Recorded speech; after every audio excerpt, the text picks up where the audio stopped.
నమస్కారం, నా పేరు బాల. బీసీఎన్ న్యూస్ కి స్వాగతం. ముందుగా ముఖ్యాంశాలు. పాలకొల్లు 10వ వార్డులో 1.50 కోట్లతో నిర్మించనున్న ప్రధాన రహదారి పనులకు శంకుస్థాపన చేసిన మంత్రి నిమ్మల. కూటమి పాలనలో అభివృద్ధి, సంక్షేమం ఏకకాలంలో జరుగుతున్నాయని వెల్లడి. కర్నూలు బస్సు ప్రమాదంపై మంత్రులు అనిత, రాంప్రసాద్ రెడ్డి మీడియా సమావేశం. మృతులకు 5 లక్షలు, క్షతగాతులకు 2 లక్షలు నష్టపరిహారం ప్రకటన.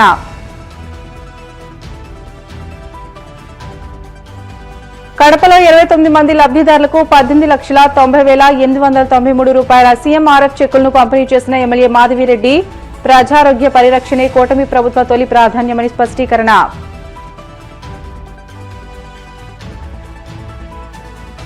ముఖ్యమంత్రి చంద్రబాబు నాయకత్వంలోని కూటమి ప్రభుత్వం ప్రజా సమస్యలను పూర్తిగా గాలికి వదిలేసింది.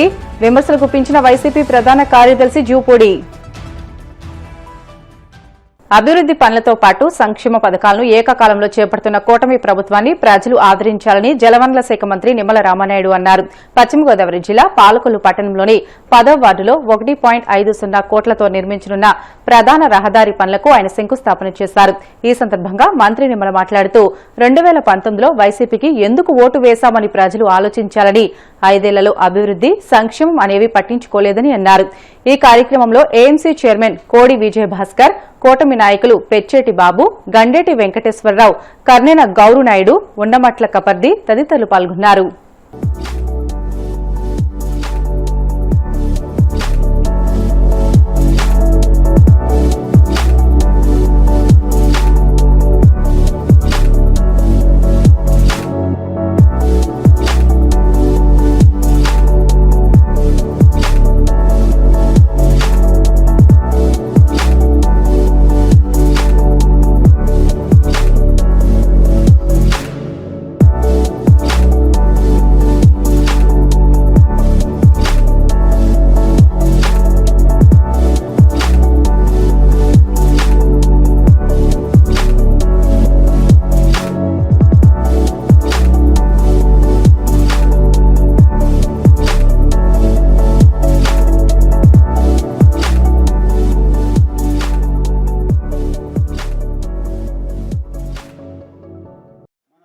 ప్రభుత్వం తెలుగుదేశం, జనసేన, బీజేపీ అధికారంలోకి వచ్చిన తర్వాత మీరు చూశారు, ఈవేళ ఈ సంవత్సర కాలంలో ఎన్నో అభివృద్ధి కార్యక్రమాలు, ఎన్నో సంక్షేమ కార్యక్రమాలు మనం చేసుకుంటూ వెళ్తూ ఉన్నాం. అందులో భాగంగానే ఈరోజు పాలకొల్లు ఫైర్ స్టేషన్ సెంటర్ నుండి ఏదైతే పెనుమదం ఎంట్రన్స్ వరకు కూడా 1,50,00,000 రూపాయలతోటి R&B రోడ్, డైరెక్ట్ గా సీసీ రోడ్డు అంటే సిమెంట్ రోడ్డు నిర్మాణం చేసి ఇంకొక 30-40 సంవత్సరాల వరకు కూడా రోడ్డు చెక్కు చెదరకుండా ఈరోజు 1,50,00,000 అంటే 9వ వార్డు, 10వ వార్డు, 11వ వార్డుకి సంబంధించి ముగ్గురికి ఉపయోగపడేటువంటి విధంగా పెనుమదం రోడ్డుకి లింక్ చేసేటువంటి విధంగా 1,50,00,000 రూపాయలతోటి ఈరోజు ఆ రోడ్డు శంకుస్థాపన చేసుకోవడం. కర్నూలులో బస్సు ప్రమాదం జరగడం బాధాకరమని హోంమంత్రి వంగలపూడి అనిత అన్నారు. కర్నూలు వ్యాస్ ఆడిటోరియంలో మంత్రులు అనిత, రాంప్రసాద్ రెడ్డి మీడియా సమావేశం నిర్వహించారు. ఈ సందర్భంగా మంత్రి అనిత మాట్లాడుతూ 44 మంది ప్రయాణిస్తున్న బస్సు అగ్ని ప్రమాదానికి గురైందని తెలియజేశారు. ఈ ప్రమాదంలో 17 మంది పెద్దవారు, 2 చిన్నపిల్లలు మృతి చెందారని తెలియజేశారు. అలానే మృతుల్లో ఒక గుర్తు తెలియని వ్యక్తి ఉన్నారని అన్నారు. మృతదేహాలు గుర్తుపట్టలేని విధంగా ఉన్నాయని, చనిపోయిన వ్యక్తులు DNA ఆధారంగా వారి కుటుంబ సభ్యులకు అందజేస్తామని మంత్రి అనిత అన్నారు. నిందితులు అందరిపై చర్యలు ఉంటాయని స్పష్టం చేశారు. ఇప్పటికే పలు సెక్షన్ల కింద కేసులు నమోదు చేసినట్లు తెలియజేశారు.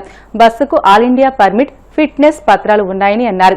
ఇకపై ఇలాంటి ప్రమాదాలు జరగకుండా జాగ్రత్తలు తీసుకుంటామని, అలానే ప్రమాద ఘటనపై ఉన్నత స్థాయి కమిటీ వేస్తామని తెలియజేశారు.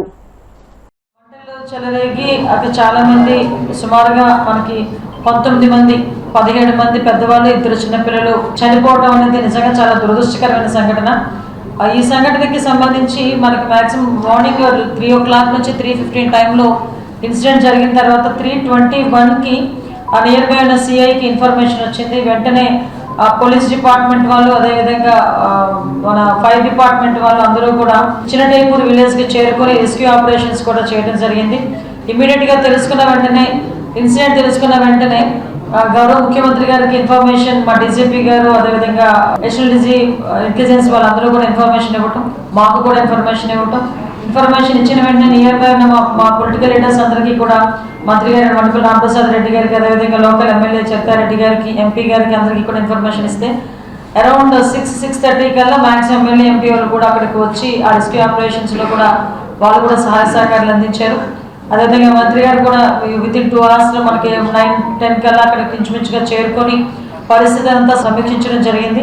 ఓవరాల్గా 27 మంది మనము వాళ్ళ యాక్సిడెంట్ నుంచి తప్పించుకోగలిగారు, సురక్షితంగా బయటపడిన వాళ్ళు. అదేవిధంగా ఈరోజు ఇందులోని ఇంజూర్డ్ పర్సన్స్లోని సుమారుగా 9 మంది ట్రీట్మెంట్లో ఉన్నారు. అందులోని అందరూ కూడా స్టేబుల్గా ఉన్నారు. అందులో 6గురిలో ఒక 3గురికి ఫ్రాక్చర్స్ అయినాయి. వాళ్ళందరూ కూడా మన జీజీహెచ్ హాస్పిటల్లో ఉన్నారు. ఒక 3గురు ఆకాష్ హాస్పిటల్లో ట్రీట్మెంట్ తీసుకుంటున్నారు. ఓవరాల్గా చనిపోయిన వాళ్ళలో కూడా మనం చూసుకుంటే 17 మంది పెద్దవాళ్ళు చనిపోయారు, 2 చిన్నపిల్లలు చనిపోయారు. అందులో 6గురు ఆంధ్రప్రదేశ్ నుంచి ఉన్నవాళ్ళు, 6గురు తెలంగాణ నుంచి, 1 ఒడిస్సా నుంచి, 1 బీహార్ నుంచి, 2 తమిళనాడు నుంచి, ఇంకొక 2 కర్ణాటక నుంచి. వీళ్ళు కాక 1 అన్ఐడెంటిఫైడ్ బాడీ ఒకటి ఉంది. సో ఇది మొత్తం లిస్ట్ అండి. ఇమీడియట్గా తెలుసుకున్న వెంటనే మన కేసు కూడా రిజిస్టర్ చేయడం జరిగింది. ఆ రిజిస్టర్ జరిగిన తర్వాత ఎంక్వైరీ చేశారు. డ్రైవర్ కూడా మా కస్టడీలో ఉన్నారు. వాళ్ళు చెప్పిన ప్రాథమిక సమాచారం మేరకు అక్కడి నుంచి కూడా మనకు ఎంక్వైరీ జరుగుతుంది, ఇన్వెస్టిగేషన్ జరుగుతుంది. ఈరోజు ఇందాక మేమందరం కూడా వచ్చి అక్కడ స్పాట్ కూడా చూడటం జరిగింది. ఓవరాల్గా వీటన్నిటినీ కూడా మ్యాక్సిమం, ఎందుకంటే బాడీస్ అన్నీ కూడా పూర్తిగా కాలిపోయి గుర్తుపడడానికి కూడా వీలు లేకుండా ఉన్నాయి పొజిషన్లో ఉన్నాయి. చాలా ప్యాథటిక్ సిచ్యువేషన్, చాలా పానిక్ సిచ్యువేషన్. ఆ సిచ్యువేషన్ని నిజంగా అటువంటి సిచ్యువేషన్ నుంచి 27 మంది బయటపడడం అనేదే నిజంగా చాలా అదృష్టం అనుకోవాలి. ఒక పక్క దురదృష్టం, ఒక పక్క అదృష్టం.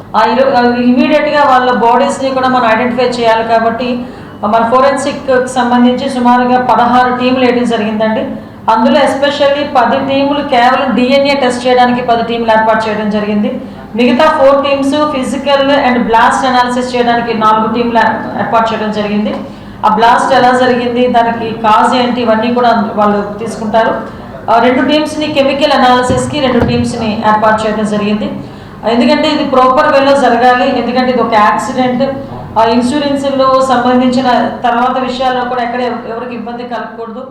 వివిధ అనారోగ్య సమస్యలతో బాధపడుతూ అర్హులైన ప్రతి ఒక్కరికి సీఎం రిలీఫ్ ఫండ్ మంజూరుకు తన వంతుగా కృషి చేస్తామని కడప ఎమ్మెల్యే మాధవిరెడ్డి తెలియజేశారు.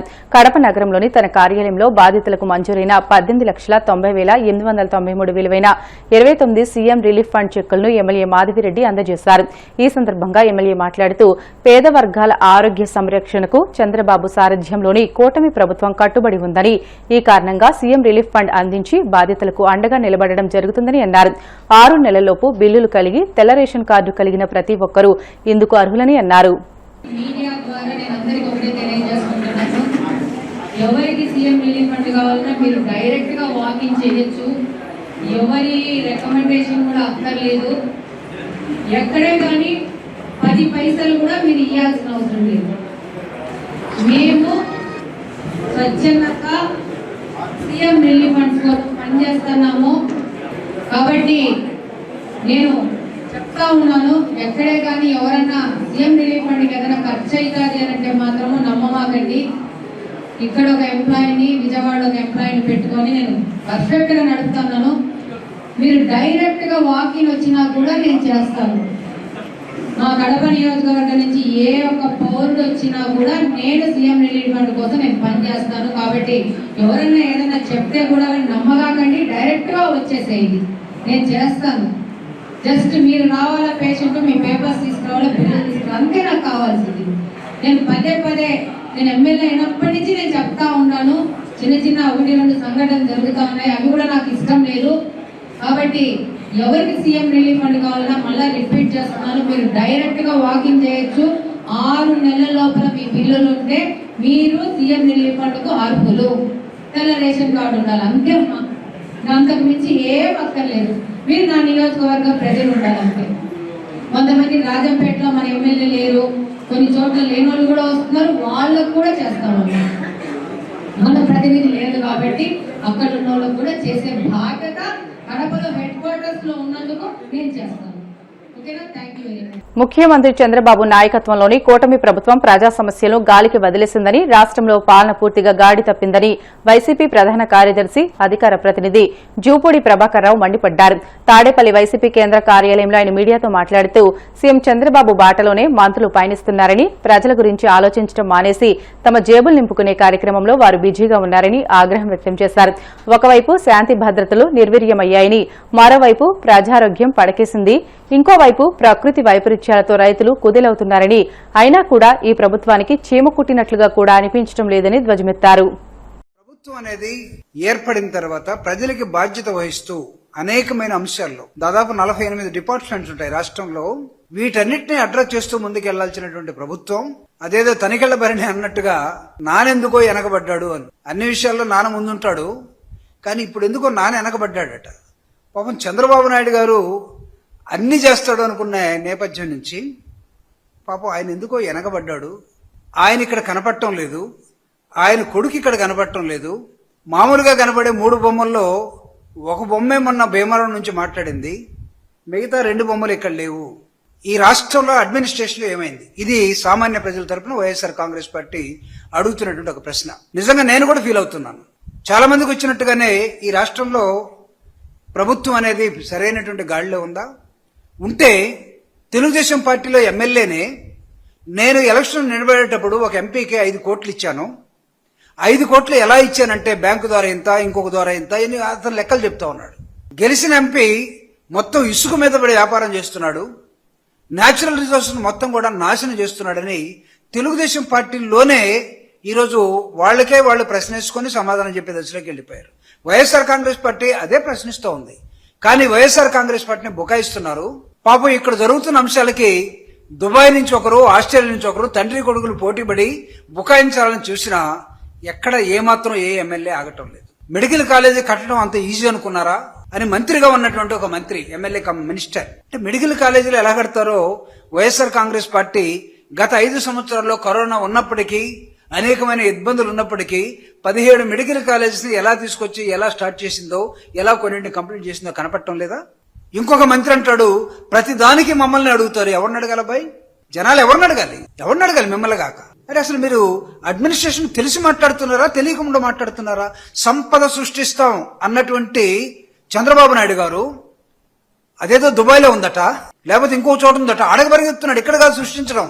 Now people are thinking, Andhra Pradesh ప్రజలు అనుకుంటా ఉన్నారు సంపద సృష్టించడం అంటే ఇక్కడేమన్నా చేస్తాడు అనుకున్నాం కదా, ఇదేంటి ఆయన అటు పరిగెత్తున్నాడు ఇటు పరిగెత్తున్నాడు, ఇక్కడ కాలు నిలబట్లేదే, ఇక్కడేమో ఎవరికి ఏం సమాధానం చెప్పాలో అర్థం కాకుండా గందరగోళం. అందుకే రాష్ట్ర ప్రభుత్వ అడ్మినిస్ట్రేషన్ ఈ రోజు గాలికి వదిలేసి తిరుగుతున్నటువంటి సందిగ్ధ వ్యవస్థలో ఒక విధంగా చెప్పాలంటే డర్టీయెస్ట్ పరిపాలన, ది వరస్ట్ అడ్మినిస్ట్రేషన్. వాళ్ళు కంపేర్ చేయండి. చంద్రబాబు నాయుడు గారు 94, 95 నుంచి 99, లేకపోతే 2014, 2024 వచ్చి ఉండొచ్చేమో. మీ చేతుల్లో ఏమి లేదు చంద్రబాబు నాయుడు గారు, మీ చేతుల్లో ఏమి లేదు. ఈరోజు ఈ రాష్ట్ర ప్రజల్ని గాలికి వదిలేసి రైతులు తుఫానులో విలువలాడుతూ ఉన్నారు. రైతుల గురించి మాట్లాడే దిక్కులేనటువంటి రాష్ట్ర ప్రభుత్వం ఈ రోజు కనపడతా ఉంది. రైతుల గురించి, రైతాంగాన్ని గురించి, పంట నష్టాల గురించి, వాళ్ళ దిగుబడుల గురించి, మార్కెట్ రేట్ల గురించి ఈ రాష్ట్రంలో మాట్లాడటానికి మంత్రి కరువయ్యాడు, ప్రభుత్వం కరువైపోయింది. రైతాంగాన్ని వదిలేశారు. రైతాంగాన్ని వదిలేసి మీరు ఎక్కడ పెట్టుబడుల కోసం ఎక్కడ తిరుగుతున్నారు అంటే రైతును మీరు ఏ విధంగా భావిస్తూ ఉన్నారు? ముఖ్యం కాదా? ఒక పక్క విలువలాడుతున్నటువంటి రైతు అనేకమైన అంశాల్లో, కానీ రైతుకు మీరేం చెప్పారు? జగన్మోహన్ రెడ్డి గారు నిర్మించినటువంటి ఆర్బీకే సెంటర్లు కానీ, జగన్మోహన్ రెడ్డి గారు రైతుకి ఇచ్చినటువంటి స్థిరీకరణ నిధులు కానీ వాటిని తలకి మించినట్టుగా ఇంకా అద్భుతంగా పనిచేస్తామని చెప్పారు. But where is it? మీరు పొలిటికల్ అడ్మినిస్ట్రేషన్ నడుపుతా ఉన్నారు. రెడ్ బుక్ ఇంతకు ముందు ప్రజలు అనుకున్నారు వైఎస్ఆర్ కాంగ్రెస్ పార్టీ వాళ్ళ పేర్లు రాసుకొని వాళ్ళని శిక్షించడం కోసం రెడ్ బుక్ అనే దాన్ని ఒకదాన్ని చూపిస్తున్నారేమో అనుకున్నారు. కానీ రెడ్ బుక్ అనేది తన పార్టీలోనే తన ప్రజల మీదనే ప్రయోగించే దశలోకి ఈ రోజు రెడ్ బుక్ వెళ్ళిపోయిందని ఈ రోజు తెలుగుదేశాన్ని కూటమిని గెలిపించినట్టు ప్రజలు అనుకుంటారు. బులెటిన్ లో షార్ట్ బ్రేక్ తీసుకుందాం. Stay with us.